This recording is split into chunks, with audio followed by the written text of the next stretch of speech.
gracias a Dios porque el Señor nos ha hablado de la importancia del llamado que nos ha hecho a nosotros. Y ya ustedes saben que ese llamado no es individual, ese llamado es porque hay alguien detrás de ti que necesita conocer el Evangelio. Porque Dios no ha hecho personas solas, nosotros somos sociables, en el sentido de que siempre estamos con alguna persona cerquita de nosotros, alguno de las personas que Dios nos ha puesto, nosotros tenemos influencia sobre ellos. Entonces, ya les he dicho que así usted no haya sido nombrado pastor en la iglesia, con unos protocolos y unas ciertas exigencias que hay, Dios ya le escogió a usted para que usted sea un pastor para alguna persona, para un hijo, para una esposa, para un primo, para una hermana, para un hermano. Usted a alguien le ha dado el Señor para que usted le guíe. Entonces, el llamado de Dios no es individual. Dios quiere que nosotros llevemos familia al cielo, les dejemos herencia para que ellos lleguen al cielo. Entonces, el título de hoy es Hijos y Padres Transformados por Cristo. Hijos y Padres Transformados por Cristo. Nosotros empezamos diciendo que Dios es el fundador de la familia, porque ya lo sabemos, y en Génesis 2:18 Dios formó el hogar. Y entonces es bueno que miremos qué pasó en Génesis 2:18, cuando Dios forma la familia. En la Biblia a nosotros no nos dice cuánto tiempo estuvo Adán solo, sin esposa. Dios primero formó a Adán y Dios se mantenía con Adán. Y no dice si se estuvo 2, 10, 20, 30 años, no dice cuánto tiempo, pero un día cualquiera el Señor amaneció con esa gracia que Él tiene y dijo: hombre, no es bueno que vos estés solo. Y ella arregló la cosa. ¿Y por qué vio que no era bueno? Porque Dios tenía en mente llenar la tierra y obviamente con Adán solo pues no se podía. Entonces Dios sigue sus planes. No fue que Dios se puso a pensar voy a hacer a ver cómo me va creando una mujer a este hombre. No, sino que es el plan eterno de Dios. Lo que pasa es que le quería mostrar primero a Adán que no era bueno que estuviera solo, que se diera cuenta que no era bueno que estuviera solo.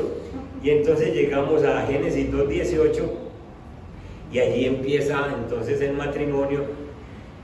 Dijo Jehová: no es bueno que el hombre esté solo, le haré ayuda idónea para él. Ayuda idónea es un término hebreo que significa rodear como acompañar.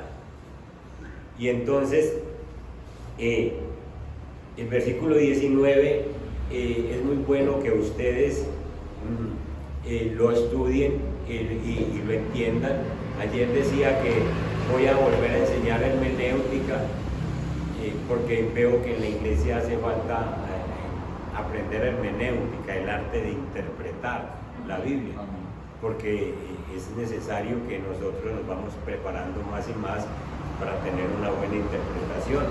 Entonces el verso 19 y el 20 está como metido como donde no debía estar, porque dice que Jehová Dios formó pues de la tierra toda bestia del campo.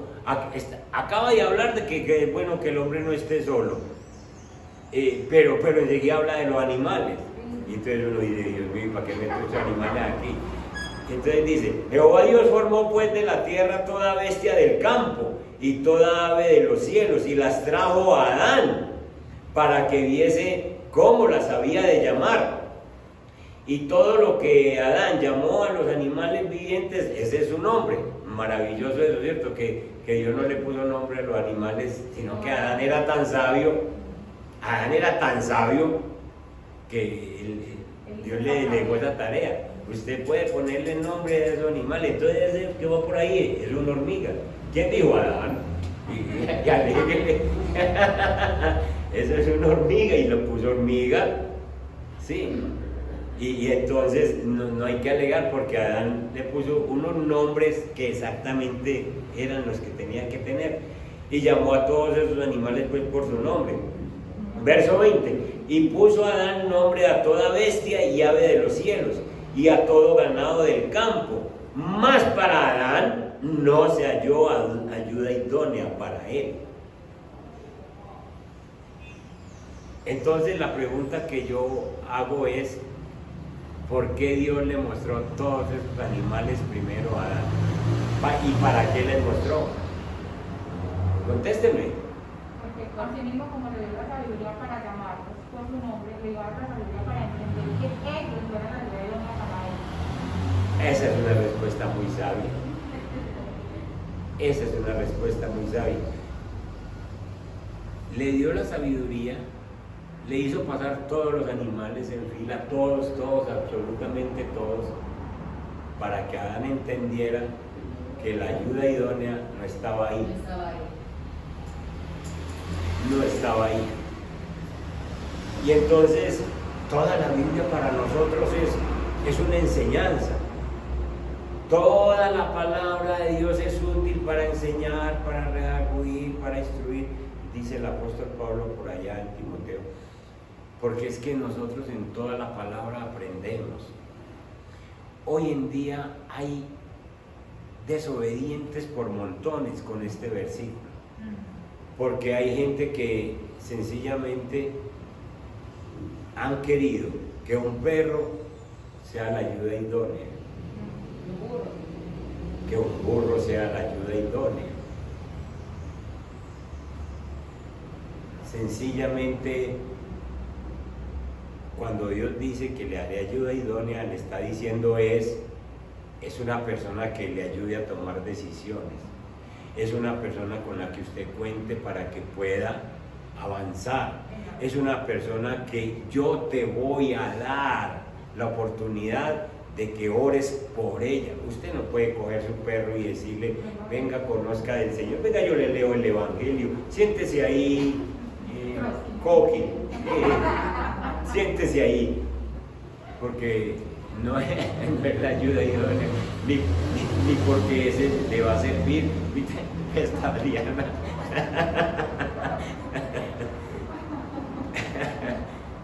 porque no le va a servir, porque usted no está evangelizando a una persona, porque no se va a arrepentir de sus pecados, porque no tiene pecados para confesar, porque ese no es el trabajo. Yo les decía ayer que yo no estoy en contra de las mascotas, nunca. De hecho, yo tuve 2 perros hermosos, pastores alemanes hermosos, cuando podía tenerlos, tenía lugarcito donde tenerlos, solarcito y eso. Después ya no pude porque por la economía, por el apartamento, por todo eso, ya no pude, pero no me choca. Pero hay que saberlos tener, pero hay que saberlos ubicar. Y entonces usted no puede dejar de venir a un culto por cuidar a su perro. Usted no puede dejar de hacer cosas sencillamente porque usted tiene que adorar a Dios sobre todas las cosas. Y las cosas no pueden absorberle a usted tiempo para Dios. Exactamente. Entonces, este es un versículo que hoy en día está desobedecido, porque la gente se ha buscado ayuda de Dios. Hasta un filósofo dijo, mientras más conozco a los hombres, más quiero a mi perro. Y entonces hay gente que han dicho, yo con mi perro tengo, yo no necesito, yo tengo mi compañía. Y no se preocupan por nada más en la vida, habiendo tanto niño para ayudar, habiendo tantas personas para enseñarles el Evangelio, dicen, ahí tengo. Pues le van a tener que dar cuentas a Dios, porque, vuelvo y les digo, son versículos que uno casi nunca toca y casi nunca profundiza, pero Dios le hizo pasar toda esa fila a Adán para decirle, ahí no está. Tú no puedes dedicarle el tiempo, ahí no lo tienes. Yo te voy a hacer una ayuda idónea para que a esa sí le dediques tiempo, para que ahí sí tengas que hacer oración, entrega, comportamiento, actitudes que le van a ayudar a esa otra persona. Entonces, después, en el versículo 21, el Señor hizo caer en profundo sueño a Adán, y mientras él dormía, tomó una de sus costillas, cerró la carne en su lugar, y esa costilla Dios hizo la mujer y la trajo al hombre. Entonces, de lo que Dios ya tenía hecho al hombre, ahí estaba la mujer, lo que pasa es que no la había separado, y la separó. Ya les he explicado que no es una costilla, no es un hueso como algunos predican o enseñan, y entonces la suegra mía resultaba con unos cuentos todos raros, decía que los hombres tenemos una costilla menos que las mujeres, porque yo veía esa viejita sí decía cosas y entonces sí, claro que yo en ese tiempo no era pastor, pero decía, sí, ustedes tienen una costilla menos, porque de ahí fue donde Dios sacó a la mujer. Cuentos que se han sacado, no fue de una costilla, es cámara, quiere decir costado, quiere decir toda una parte, como que el hombre, Dios cogiera al hombre y sacara una mitad, y esa mitad tiene cerebro, esa mitad tiene independencia, esa mitad tiene pensamientos, todo, y Dios los bendijo. Cuando dice, y Dios los bendijo, quiere decir que Dios bendijo tanto a Pola como a Lucha, a Fer como a Gis, ¿sí? A Ramiro como a Viviana. Dios los bendijo. Dios no bendijo más a Ramiro, y los bendijo Dios y les dijo que se multiplicaron, ¿sí? Entonces Dios bendijo tanto a hombres como a mujeres. Entonces, por eso es que ahí Dios forma el matrimonio en el verso 24. Por tanto, dejará el hombre a su padre y a su madre y se unirá a su mujer, y los dos serán una sola carne. Entonces empieza la ayuda idónea y empieza el trabajo de procrear y multiplicados, de formar una familia. Nosotros tenemos que entender entonces que tenemos un trabajo que hacer, un trabajo que es orar por esa ayuda idónea que Dios nos ha dado, orar, si esa ayuda idónea todavía no está caminando en Cristo. Si aquí está la mujer sola, hay que orar. En el caso de aquel hombre que ya se fue, que ya no está en la casa por irresponsable, por necio, hay que orar por lo menos para que no se pierda. Porque es que nosotros somos hechos de imagen de semejanza de Dios. Y entonces, no, ya se fue. Pues ore para que por allá algunos le hablen el evangelio, por lo menos nos encontremos en el cielo, allá no peleamos. Allá no le va a sacar uno en cara nada. Entonces, es una ayuda mutua, es un equilibrio, es una complementación. Pero vienen los hijos, que Dios dijo que creced y multiplicados. Y entonces, ¿por qué vienen hijos a la familia? Más bien ayúdenme, ¿por qué Dios manda hijos a la casa? ¿Para qué más bien? Para que se multipliquen. Una, sí, muy buena. ¿Para qué? La familia. Para formar la familia. Un matrimonio sin hijos no es familia. No, sí,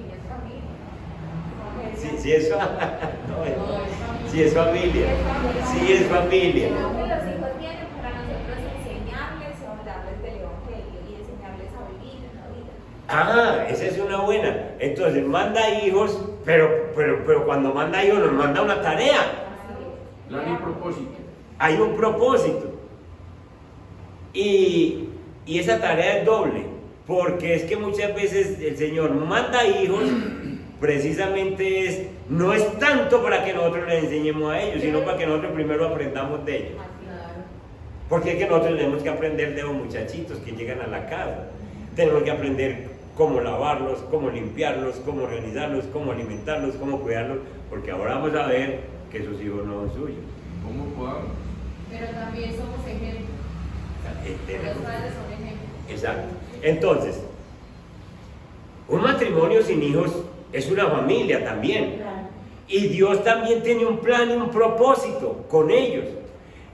Yo he entendido muy bien eso porque yo he estudiado mucho sobre familia y me han tocado cosas cercanas. Yo tengo un familiar que no tuvieron hijos,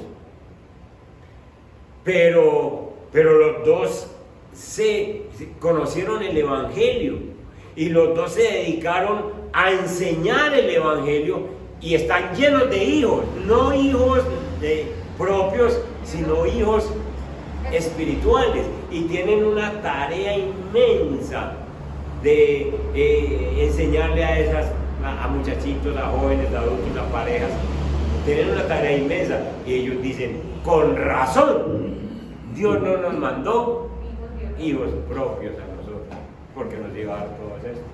Entonces, Dios tiene un propósito con cada persona, con cada ser humano, con cada uno de nosotros.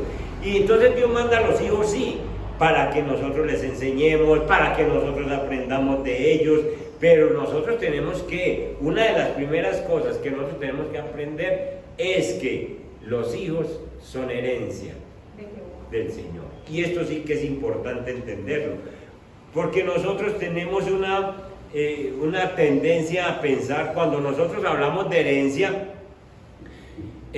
nosotros tenemos un concepto distinto a los hebreos.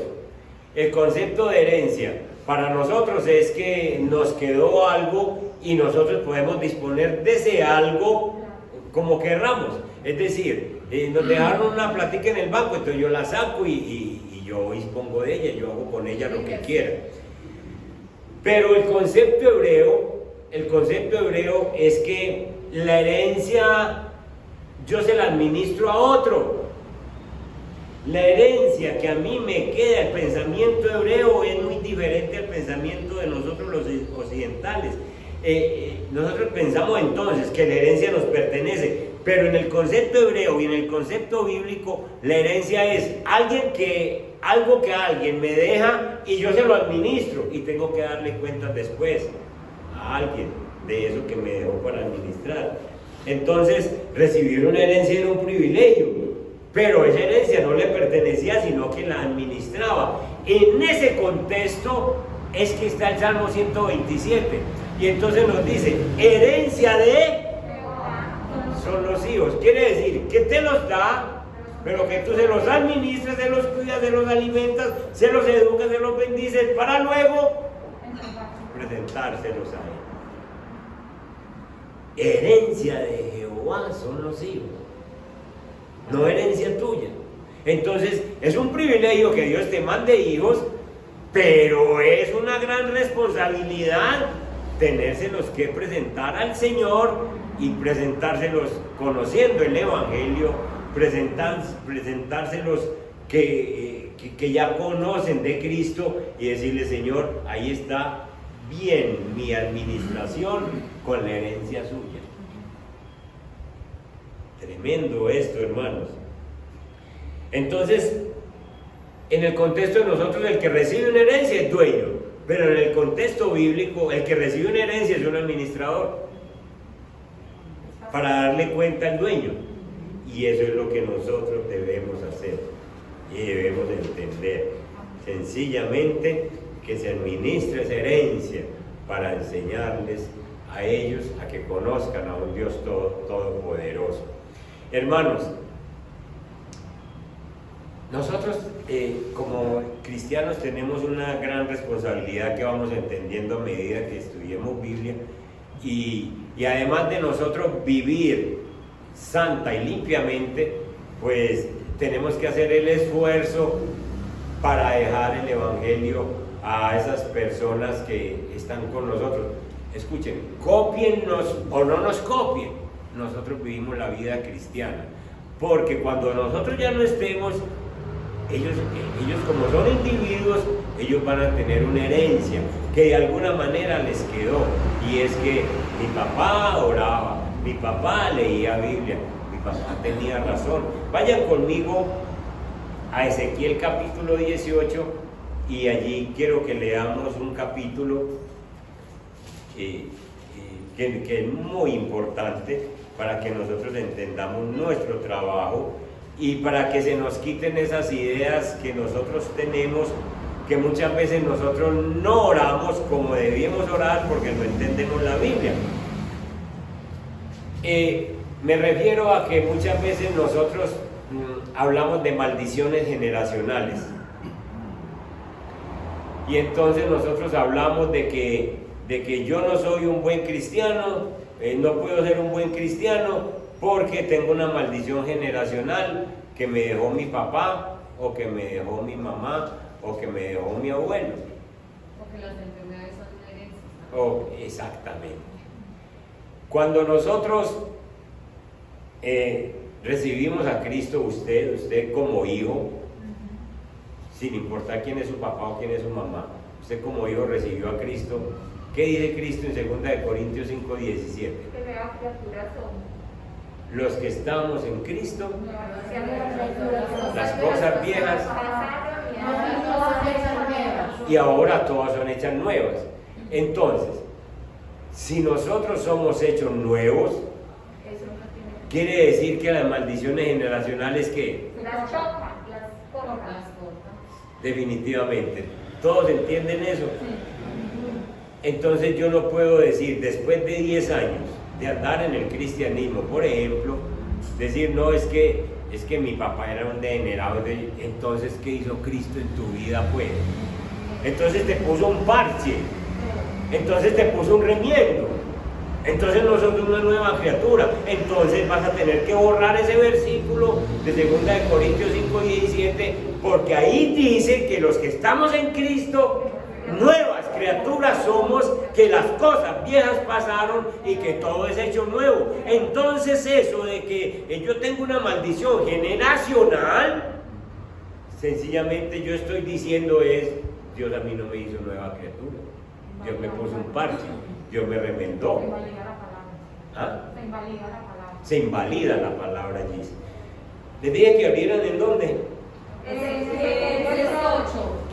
Ezequiel capítulo 18, versículo poderoso, capítulo poderoso. Le damos un poquito que aquí nos va a ayudar mucho. Voy a leer en la Reina Valera y dice así, ustedes le van a poner mucho cuidado, los que puedan leer ahí en la pantalla también.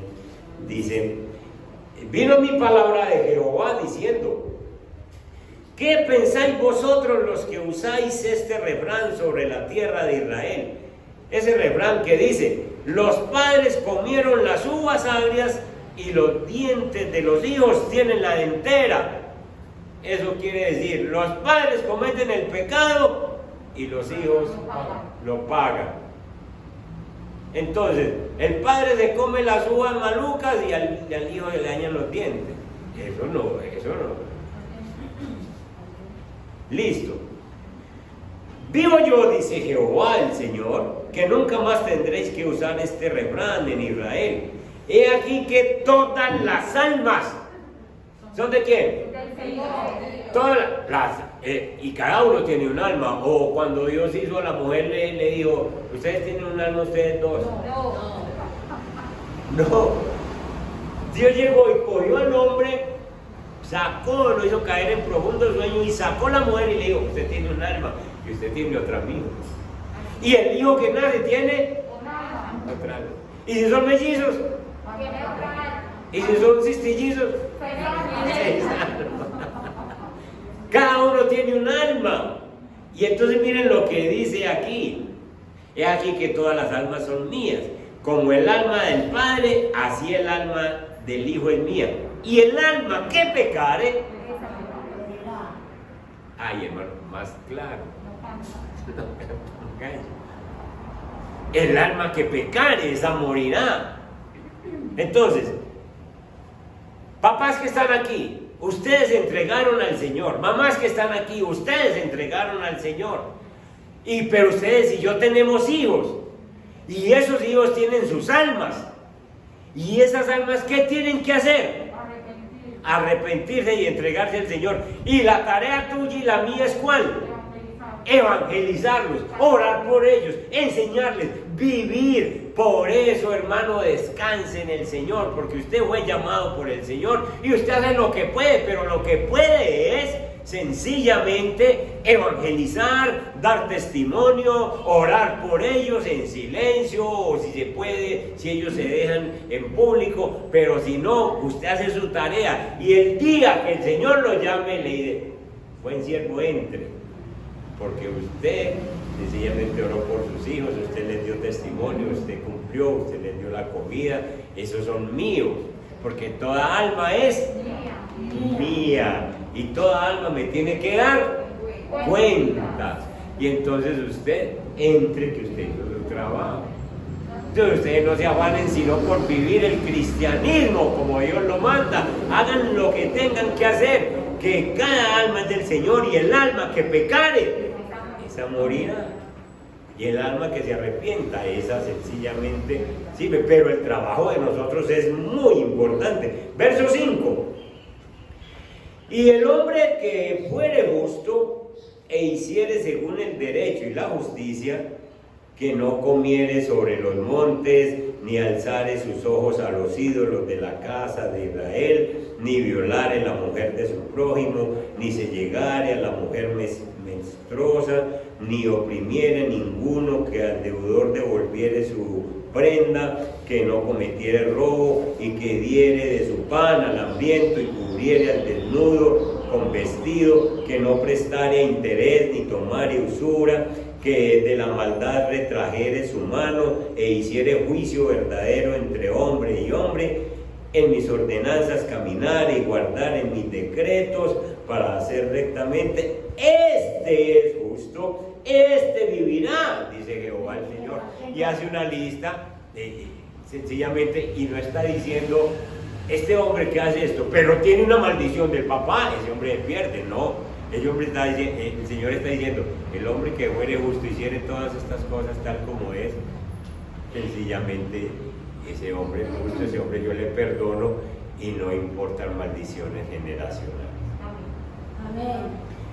Esto de la maldición general es un invento que hubo por ahí en los años 80, donde hubo una ola donde se le decía a las personas: usted tiene que quitarse maldiciones generacionales el día que usted se confiesa con el Señor y recibe al Señor y realmente nace de nuevo, pasa una tijera, se corta.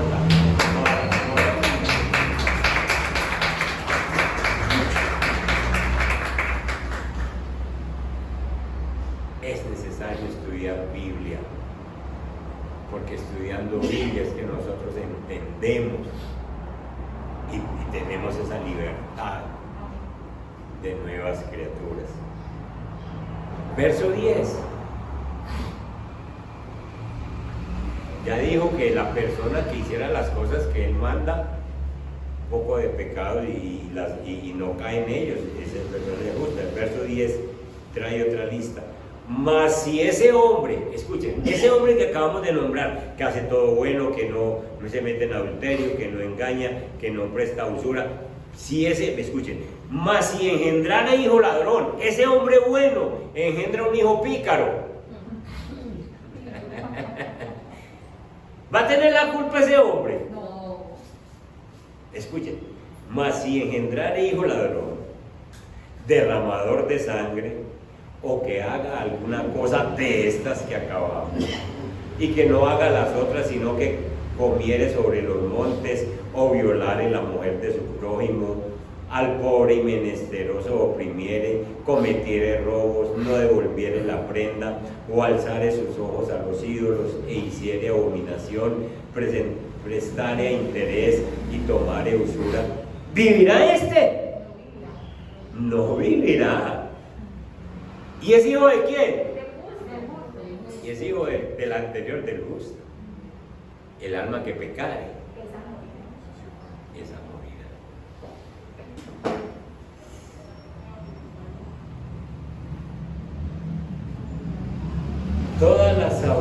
No vivirá todas las abominaciones, todas estas abominaciones hizo, de cierto morirá.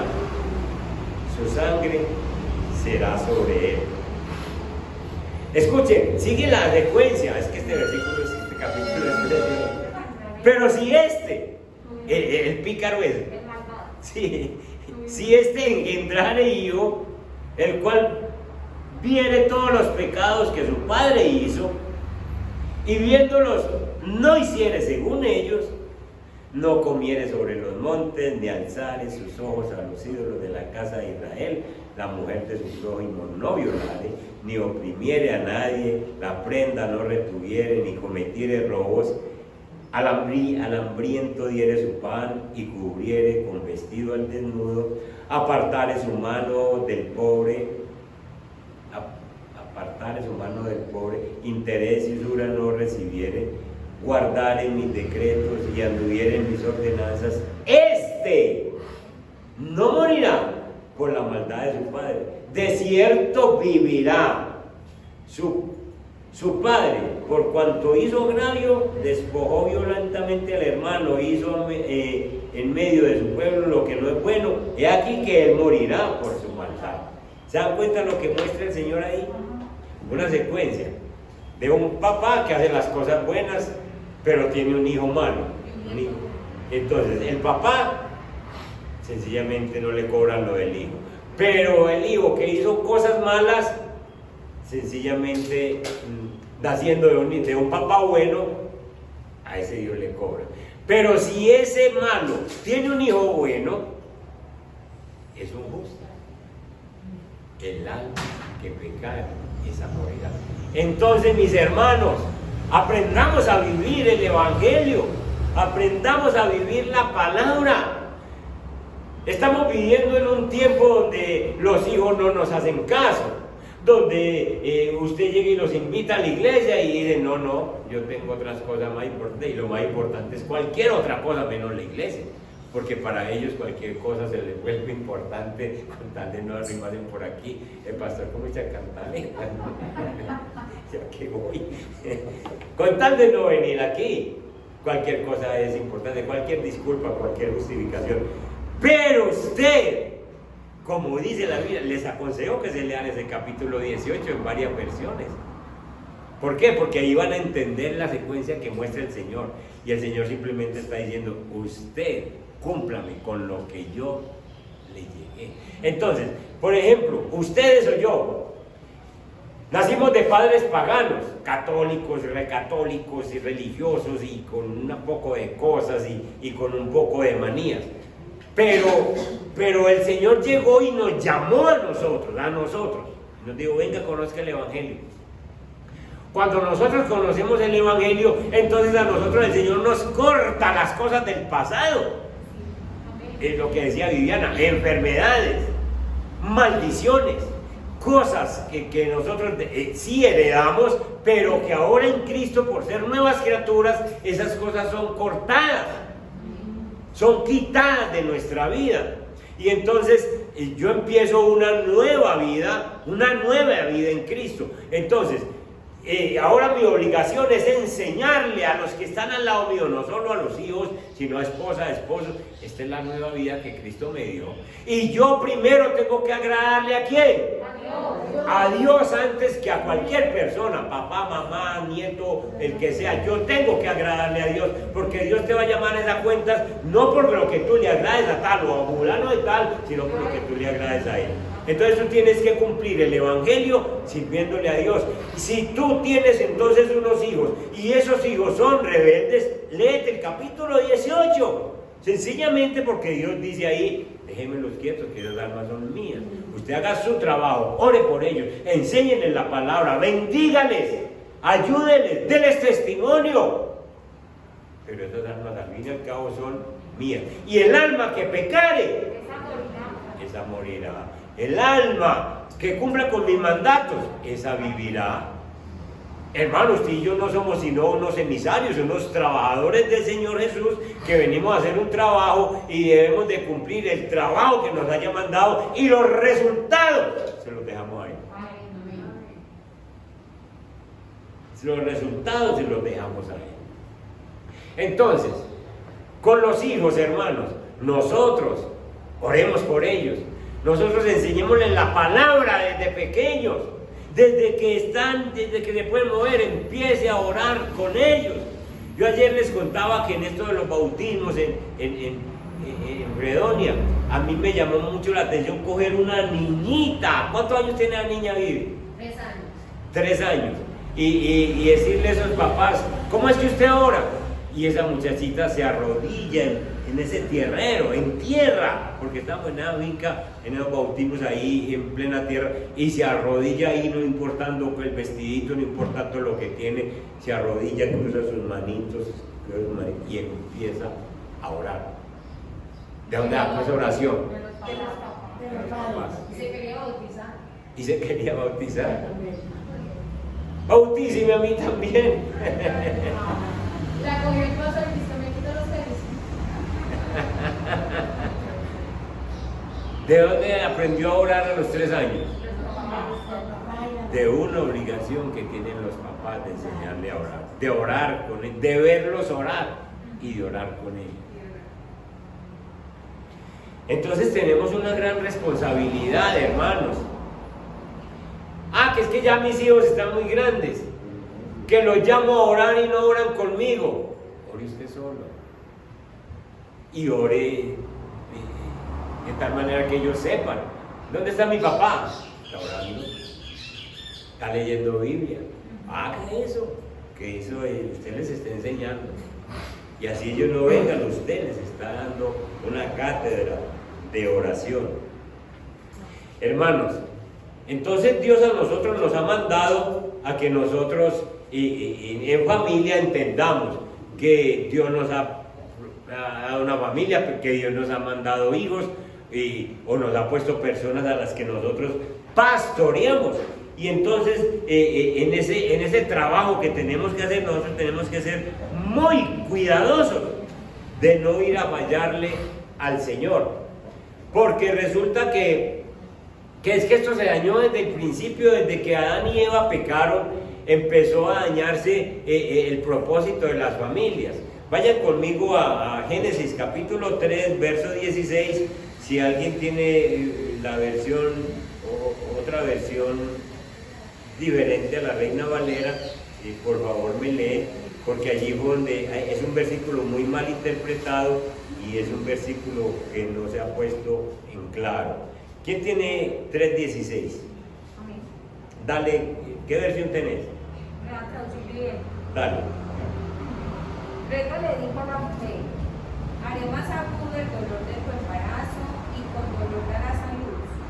Y desearás controlar a tu marido, pero él gobernará sobre ti. Ese es un versículo muy mal interpretado, porque resulta que en la Reina Valera dice: a la mujer multiplicaré en gran manera los dolores de tus preñeces, con dolor darás a luz un hijo a tus hijos, y tu deseo será para tu marido, y él se enseñoreará de ti. Esta versión es más traída del original y más clara para nosotros. Lo que pasó con el pecado en el paraíso, lo que pasó con el pecado es que la mujer, Dios dijo: a vos te va a pasar algo de aquí en adelante, a vos te va a pasar algo muy particular, y ese algo muy particular es que vas a tener dolores cuando tengas los hijos, y entonces ustedes saben ese dolor, pero después viene el gozo, la alegría de que el hijo nació. Pero además del dolor que te va a producir tener hijos, tú vas a querer controlar a tu marido. En el fondo del corazón de la mujer que no se ha convertido a Cristo, escúchenme bien esa salvedad, que no se ha convertido a Cristo, tiene ese problemita. Va a querer controlar al marido, hacer lo que ella quiera. Pero ¿qué pasa con el marido? No se va a dejar, porque tampoco tiene a Cristo. Porque tampoco tiene a Cristo. Entonces tenemos un problema que viene desde Génesis. Una mujer que quiere controlar y un hombre que no se deja. Eso no tiene arreglo. Eso no tiene arreglo. Ya les dije dónde está el arreglo. La reparación de este problemita está en Génesis capítulo 5. En Efesios capítulo 5. cuando el hombre se sujeta a Dios y la mujer se sujeta a Dios. Y entonces va a poder decir los dos, sujétense unos a otros en el temor del Señor. Y allí es donde se arregla el problema, cuando hay sujeción a Dios, cuando hombre y mujer se sujetan a Dios y entonces pueden manejar su casa, dirigir su casa, organizar su casa de acuerdo con las leyes de Dios. Entonces, nosotros necesitamos, hermanos, entender que Dios a nosotros nos ha dado la oportunidad de trabajar para su reino. Usted es contratado para trabajar en el reino de Dios. Y donde primero tiene que empezar es en la vida suya, en el llamado suyo, compromiso suyo, para que influya sobre su familia. Puede que la familia a estas alturas diga, no, mi papá es un evangélico, mi mamá es una evangélica. Pero eso de decir que es un evangélico, ya están diciendo eso, piensan distinto a mí. Y entonces, sencillamente nosotros le seguimos enseñando la palabra, que en la casa haya armonía, que en la casa haya paz, que en la casa haya unión, que en la casa hayan metas de todos juntos y que esas personas sepan que el primero en nuestra familia es Cristo. Si Cristo es el primero en nuestra familia, porque hay alguien que lo llama, hay alguien que lo invoca, hay alguien que lo pone de frente, entonces Dios no se hace rogar y se hace presente. Y entonces luego nosotros descansamos porque estamos haciendo la obra que dice Ezequiel. Sencillamente Dios nos cambió, nosotros cumplimos con lo de Dios y toda alma le tiene que dar cuentas a Dios tarde o temprano. La idea es que termine Ezequiel diciendo, yo no quiero la muerte del pecador, sino que se arrepienta y viva. Y para eso te he puesto a ti, para que esos pecadores que hay en casa se arrepientan y vivan. Entonces vive el cristianismo de tal manera que le agrades a Dios. Amén. Póngase en pie y ore.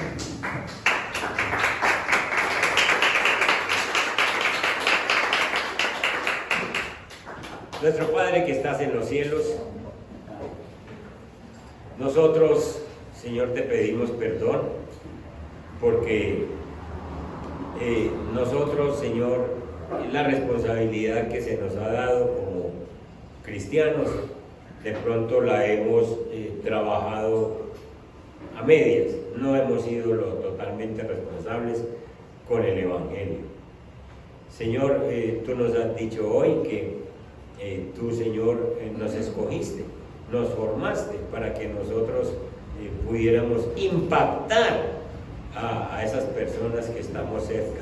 A todos los que estamos aquí, Señor, tú nos has dado a alguien para pastorear, a unos hijos, o a una esposa, o a un esposo, o a unos familiares, o a unos hermanos, a alguien, o a un amigo.